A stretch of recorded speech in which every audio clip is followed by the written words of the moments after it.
19ஆம் அத்தியாயம். ரணகல அரண்யம். பழந்தமிழ்நாட்டில் போர்க்களத்தில் உயிர் துறந்த மகாவீரர்களின் ஞாபகமாக வீரக்கல் நட்டு கோயில் எடுப்பது மரபு. வெறும் கல் மட்டும் ஞாபகார்த்தமாக நாட்டியிருந்தால் நடுக்கற் கோயில் என்று வழங்குவார்கள். அத்துடன் ஏதேனும் ஒரு தெய்வத்தின் சிலையையும் ஸ்தாபித்து ஆலயமாக எழுப்பியிருந்தால் அது பள்ளிப்படை என்று வழங்கப்படும். குடந்தை நகருக்கு அரைகாதம் வடமேற்கில் மண்ணியாற்றுக்கு வடகரையில் திருப்புரம்பியம் என்னும் கிராமத்துக்கு அருகில் ஒரு பள்ளிப்படை கோயில் இருந்தது.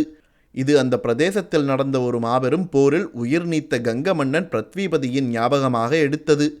உலக சரித்திரம் அறிந்தவர்கள் வாட்டர்லூ சண்டை, பானிபட் சண்டை, பிளாசிக் சண்டை போன்ற சில சண்டைகளின் மூலம் சரித்திரத்தின் போக்கே மாறியது என்பதை அறிவார்கள்.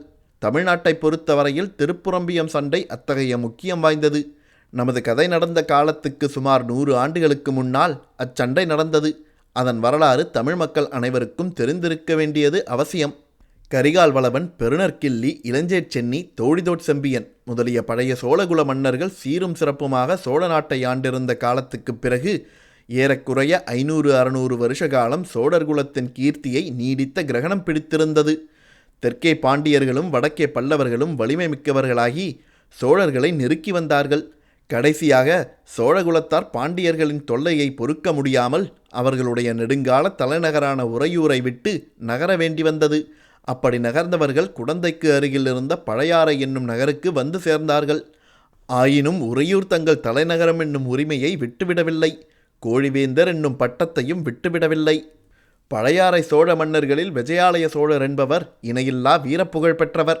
அவர் பற்பல யுத்தகலங்களில் முன்னணியில் நின்று போர் செய்து உடம்பில் 96 காயங்களை அடைந்தவர்.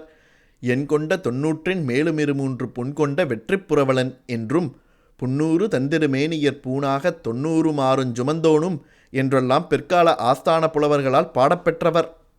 இவருடைய மகன் ஆதித்த சோழன் தந்தைக்கு இணையான பெருவீரனாக விளங்கினான்.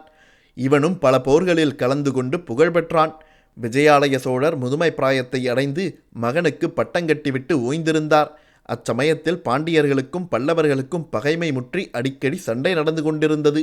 அந்த காலத்து பாண்டிய மன்னனுக்கு வரகுணவர்மன் என்று பெயர், பல்லவ அரசனுக்கு அபராஜிதவர்மன் என்று பெயர். இந்த 2 பேரரசர்களுக்குள் நடந்த சண்டைகள் பெரும்பாலும் சோழ நாட்டில் நடைபெற்றன. யானையும் மோதி சண்டையிடும்போது நடுவில் அகப்பட்டு கொள்ளும் சேவல் கோழியைப் போல் சோழ நாடு அவதிப்பட்டது. சோழ மக்கள் துன்புற்றார்கள். எனினும் இப்போர்களை விஜயாலய சோழர் தமக்கு சாதகமாக பயன்படுத்தி கொண்டார். ஒவ்வொரு போரிலும் ஏதாவது ஒரு கட்சியில் தம்முடைய சிறிய படையுடன் போய் கலந்து கொண்டார். வெற்றி தோல்விகள் மாறி மாறி வந்தாலும் சோழ நாட்டில் போர்க்குணம் மிகுந்து வந்தது. காவிரி நதியிலிருந்து பல கிளை நதிகள் பிரிந்து சோழ நாட்டை வளப்படுத்துவதை யாவரும் அறிவார்கள். அக்கிளை நதிகள் யாவும் காவிரிக்கு தெற்கே பெறுகின்றன. கொள்ளிடத்திலிருந்து பிரிந்து காவிரிக்கும் கொள்ளிடத்துக்கும் நடுவில் பாயும் நதி ஒன்றே ஒன்றுதான். அதற்கு மண்ணியாறு என்று பெயர். இந்த மண்ணி ஆற்றின் வடகரையில் திருப்புரம்பியம் கிராமத்துக்கு அருகில் பாண்டியர்களுக்கும் பல்லவர்களுக்கும் இறுதியான பலப்பரீட்சை நடந்தது. இருதரப்பிலும் படைபலம் ஏறக்குறைய சமமாக இருந்தது.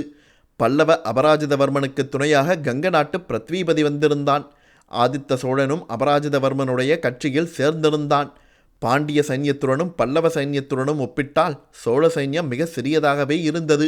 எனினும் இம்முறை பாண்டியன் வெற்றி பெற்றால் சோழ வம்சம் அடியோடு நாசமாக நேரும் என்று ஆதித்தன் அறிந்திருந்தான்.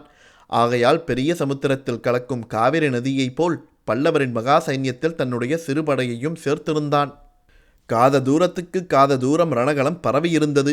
ரதகஜ துரக பதாதிகள் என்னும் 4 வகை படைகளும் போரில் ஈடுபட்டிருந்தன. மலையோடு மலை முட்டுவது போல் யானைகள் ஒன்றை ஒன்று தாக்கிய போது 4 திசைகளும் அதிர்ந்தன. புயலோடு புயல் மோதுவது போல் குதிரைகள் ஒன்றின் மீது ஒன்று பாய்ந்தபோது குதிரை வீரர்கள் கையிலிருந்த வேல்கள் மின்வெட்டுகளைப் போல் பிரகாசித்தன. ரதத்தோடு ரதம் மோதி சுக்குநூறாகி திசையெல்லாம் பறந்தன.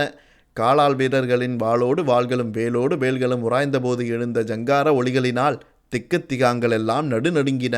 3 நாள் இடைவிடாமல் சண்டை நடந்த பிறகு ரணகலம் முழுவதும் இரத்தக்கடலாக காட்சியளித்தது. அந்த கடலில் செத்த யானைகளும் குதிரைகளும் திட்டுத்திட்டாக கிடந்தன. உடைந்த ரதங்களின் பகுதிகள் கடலில் கவிழ்ந்த கப்பலின் பலகைகளைப் போல் மிதந்தன. இருதரப்பிலும் 1000-10000 வீரர்கள் உயிரிழந்து கிடந்தார்கள். 3 நாள் இவ்விதம் கோர யுத்தம் நடந்த பிறகு பல்லவர் சைன்யத்தில் ஒரு பகுதிதான் மிஞ்சியிருந்தது. மிஞ்சியவர்களும் மிக களைத்திருந்தார்கள். பாண்டிய நாட்டு வீர மறவர்களோ களைப்பையே அறியாத வரம் வாங்கி வந்தவர்களைப் போல் மேலும் மேலும் வந்து தாக்கினார்கள். அபராஜிதவர்மனுடைய கூடாரத்தில் மந்திர ஆலோசனை நடந்தது. அபராஜிதன், பிருத்விபதி, ஆதித்தன் ஆகிய 3 மன்னர்களுடன் படைத்தலைவர்களும் கலந்து ஆலோசித்தார்கள். இனி எதிர்த்து நிற்க முடியாது என்றும் பின்வாங்கி கொள்ளிடத்துக்கு வடகரைக்கு சென்று விடுவதே உசிதம் என்றும் முடிவு செய்தார்கள். இப்படிப்பட்ட நிலைமையில் போர்க்களத்தில் ஒரு அதிசயம் நடந்தது.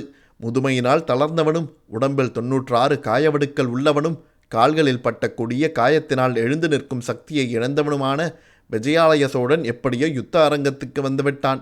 பல்லவ சைன்யம் பின்வாங்கி கொள்ளிடத்துக்கு வடக்கே போய்விட்டால் சோழ நாடு மறுபடியும் நெடுங்காலம் தலையெடுக்க முடியாது என்பதை உணர்ந்திருந்த அந்த கிழச்சிங்கத்தின் கர்ஜனை பல்லவர் கட்சியில் எஞ்சியிருந்த வீரர்களுக்கு புத்துயிரளித்தது. ஒரு யானை, எனக்கு ஒரு யானை கொடுங்கள் என்றான். நமது யானைப்படை முழுவதும் அதமாகிவிட்டது, ஒன்று கூட தப்பவில்லை என்றார்கள். ஒரு குதிரையாவது கொண்டு வாருங்கள் என்றான். உயிருள்ள குதிரை ஒன்று கூட மிஞ்சவில்லை என்று சொன்னார்கள். சோழ நாட்டு சுத்த வீரர்கள் 2 மிஞ்சி உயிரோடு இருக்கிறீர்களா? இருந்தால் வாருங்கள் என்று விஜயாலயன் அலறினான். 2 பதிலாக 200 பேர் முன்னால் வந்தார்கள். 2 பேர் தோளில் வலியும் நெஞ்சில் உரமும் உள்ள 2 பேர் என்னை தோள் கொடுத்து தூக்கிக் கொள்ளுங்கள். மற்றவர்கள் 2 பேராக பின்னால் வந்து கொண்டிருங்கள். என்னை சுமக்கும் 2 விழுந்தால் பின்னால் வரும் 2 என்னை தூக்கிக் கொள்ளுங்கள் என்றான் அந்த வீரன். அப்படியே 2 பீமசேனர்கள் முன்னால் வந்து விஜயாலயனை தோளில் தூக்கிக் கொண்டார்கள். போங்கள், போர்முனைக்கு போங்கள் என்று கர்ஜித்தான். போர்க்களத்தில் ஓரிடத்தில் இன்னமும் சண்டை நடந்து கொண்டிருந்தது. தெற்கத்தி மறவர்கள் கீழை நாட்டாரை தாக்கி பின்வாங்க செய்து கொண்டே வந்தார்கள். 2 தோள்களில் அமர்ந்த விஜயாலயன் அந்த போர்முனைக்கு போனான். 2 கைகளிலும் 2 நீண்ட வாள்களை வைத்துக்கொண்டு திருமாலின் சக்கராயுதத்தைப் போல் சுழற்றிக்கொண்டு எதிரிகளுக்கிடையே புகுந்தான். அவனை தடுக்க யாராலும் முடியவில்லை. அவன் புகுந்து சென்ற வழியெல்லாம் இருபுறமும் பகைவர்களின் உடல்கள் குவிந்து கொண்டே இருந்தன. ஆம், அந்த அதிசயத்தை பார்ப்பதற்காக பின்வாங்கிய வீரர்கள் பலரும் முன்னால் வந்தார்கள். விஜயாலயனுடைய அமானுஷ்ய வீரத்தைக் கண்டு முதலில் சிறிது திகைத்து நின்றார்கள். பிறகு ஒருவரை ஒருவர் உற்சாகப்படுத்தி கொண்டு தாங்களும் போர்முனையில் புகுந்தார்கள். அவ்வளவுதான், தேவி ஜெயலட்சுமியின் கருணை கடாட்சம் இந்த பக்கம் திரும்பிவிட்டது. பல்லவர் படைத்தலைவர்கள் பின்வாங்கி கொள்ளிடத்துக்கு வடகரை போகும் யோசனையை கைவிட்டார்கள். 3 வேந்தர்களும் தமக்குரிய மூலபல வீரர்கள் புடைசூழ போர்முனையில் புகுந்தார்கள். சிறிது நேரத்துக்கெல்லாம் பாண்டிய வீரர்கள் பின்வாங்கத் தொடங்கினார்கள். பிறகு அவர்கள் பாண்டிய நாட்டின் எல்லைக்கு சென்றுதான் நின்றார்கள். கங்க மன்னன் பிருத்விபதி அன்றைய போரில் செயற்கரும் செயல்கள் பல புரிந்த பிறகு தன் புகழுடம்பை அப்போர்க்களத்தில் நிலைநாட்டிவிட்டு வீர சொர்க்கம் சென்றான். அத்தகைய வீரனுடைய ஞாபகார்த்தமாக அப்போர்க்களத்தில் வீரக்கல் நாட்டினார்கள். பிறகு பள்ளிப்படை கோயிலும் எடுத்தார்கள். அத்தகைய கொடூரமான பயங்கர யுத்தம் நடந்த ரணகலம் சில காலம் புல் பூண்டுகள் முளையாமல் கிடந்தது. அந்த பக்கம் மக்கள் போவதே இல்லை. சிறிது காலத்துக்கு பிறகு அங்கே காடு மண்ட ஆரம்பித்தது. பள்ளிப்படை கோயிலை சுற்றி காடு அடர்ந்தது. புதர்களில் நரிகள் குடிபுகுந்தன. இருண்ட மரக்கிளைகளில் ஆந்தைகளும் கோட்டான்களும் வாசம் செய்தன. நாளடைவில் அப்பள்ளிப்படை கோவிலுக்கு யாரும் போவதை நிறுத்திவிட்டார்கள். எனவே கோவிலும் நாளுக்கு நாள் தகர்ந்து போய் வந்தது. நமது கதை நடக்கும் காலத்தில் பாழடைந்து கிடந்தது. இத்தகைய பாழடைந்த பள்ளிப்படை கோவிலுக்கு இருட்டுகிற நேரத்தில் ஆழ்வார்க்கடியான் வந்து சேர்ந்தான். அக்கோயிலின் மேல்மாட விளிம்பில் அமைந்த காவல் பூதகணங்கள் அவனை பயமுறுத்த பார்த்தன. ஆனால் அந்த வீர வைஷ்ணவ சிகாமணியா பயப்படுகிறவன் பள்ளிப்படை கோவில் மண்டபத்தின் மீது தாவி ஏறினான். மண்டபத்தின் மீது கவிழ்ந்திருந்த மரக்கிளையின் மறைவில் உட்கார்ந்து கொண்டான். நாலாபுரமும் கவனமாக பார்த்து கொண்டிருந்தான். அவனுடைய கண்கள் அடர்த்தியான இருளை கிழித்து கொண்டு பார்க்கும் சக்தியை பெற்றிருந்தன. அவனுடைய செவிகளும் அவ்வாறே மிக மெல்லிய ஓசையையும் கேட்கக்கூடிய கூர்மை பெற்றிருந்தன. இருட்டி 1 நாழிகை, 2 நாழிகை, 3 நாழிகையும் ஆயிற்று. சுற்றிலும் சூழ்ந்திருந்த அந்தகாரம் அவனை அடியோடு அமுக்கி மூச்சு திணறச் செய்தது. அவ்வப்போது காட்டு மரங்களினிடையே சலசலவென்று ஏதோ சத்தம் கேட்டது. அதோ ஒரு மரநாய் மரத்தின் மேல் ஏறுகிறது. அதோ ஒரு ஆந்தை உருமுகிறது. இந்த பக்கம் ஒரு கோட்டான் கூவுகிறது. மரநாய்க்கு பயந்து ஒரு பறவை சடசடவென்று சிறகை அடித்து கொண்டு மேல்கிளைக்கு பாய்கிறது. அதோ நரிகள் ஊளையிடத் தொடங்கிவிட்டன. தலைக்கு மேலே ஏதோ சத்தம் கேட்டது. அண்ணாந்து பார்த்தான். அணிலோ ஓணானோ அல்லது அத்தகைய வேறொரு சிறிய பிராணியோ மரக்கிளைகளின் மீது தாவி ஏறிற்று. மரக்கிளைகளின் இடுக்குகளின் வழியாக வானத்தில் ஒரு சிறு பகுதி தெரிந்தது. விண்மீன்கள் முணுக் முணுக்கென்று மின்னிக்கொண்டு கீழே எட்டி பார்த்தன. அந்த தனிமை மிகுந்த காணாந்தகாரத்தினிடையே வானத்து நட்சத்திரங்கள் அவனுடன் நட்புரிமை கொண்டாடுவது போல் தோன்றின.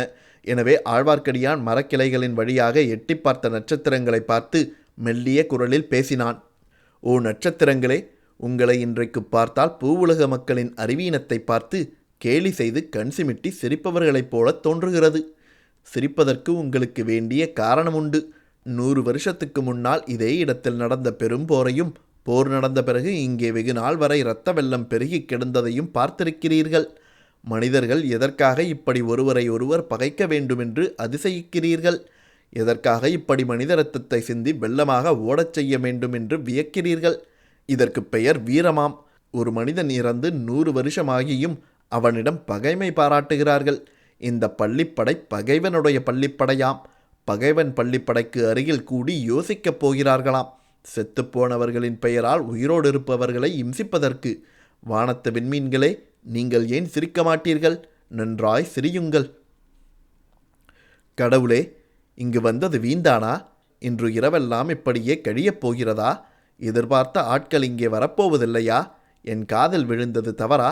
நான் சரியாக கவனிக்கவில்லையா?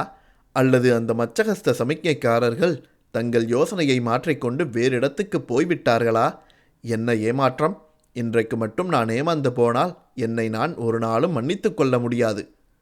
ஆ, அதோ சிறிது வெளிச்சம் தெரிகிறது. அது என்ன? வெளிச்சம் மறைகிறது, மறுபடி தெரிகிறது. சந்தேகமில்லை. அதோ சுளுந்து கொளுத்தி பிடித்து கொண்டு யாரோ ஒருவன் வருகிறான். இல்லை, 2 பேர் வருகிறார்கள். காத்திருந்தது வீண் போகவில்லை. வந்தவர்கள் இருவரும் பள்ளிப்படையை தாண்டி கொண்டு சிறிது அப்பால் போனார்கள்.